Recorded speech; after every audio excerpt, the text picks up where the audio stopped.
করতেছেন? হ্যাঁ, এটা কি ছাউনি দিবেন?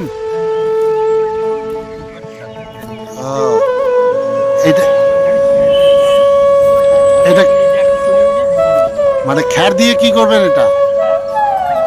ছাউনি দিবেন? ও, আপনার বয়স কত?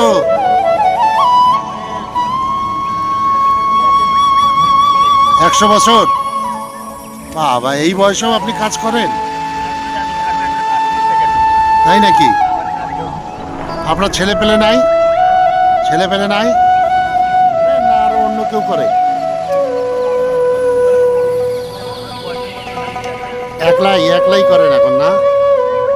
আগে কতজনে করতো?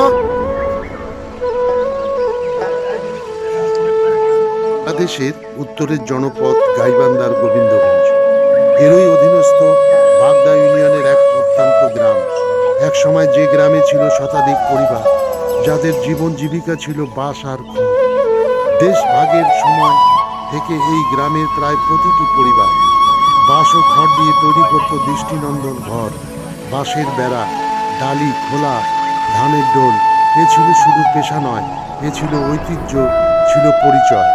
কালের বিবর্তনে বদলে গেছে সব, প্লাস্টিক, টিন আর মেশিনের যুগে একে একে হারিয়ে গেছে সেই পরিবারগুলো।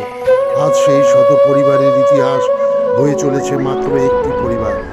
কাঁটাবন হাইওয়ে হোটেলে খড় আর বাঁশ দিয়ে দৃষ্টিনন্দন দুটি ছাতা তৈরি করার সময় দেখা হয় তার সঙ্গে। বয়স প্রায় 100 বছর, অথচ কাজের ছন্দ যেন এক তরুণ। খড় আর বাঁশ সাধারণ উপকরণ, কিন্তু দক্ষ হাতে তা হয়ে ওঠে শিল্প। এই ছাতা শুধু ছাতা নয়, এটি 100 বছরের অভিজ্ঞতার ফসল। একটি মানুষ, একটি পরিবার আর একটি হারিয়ে যেতে বসা শিল্প।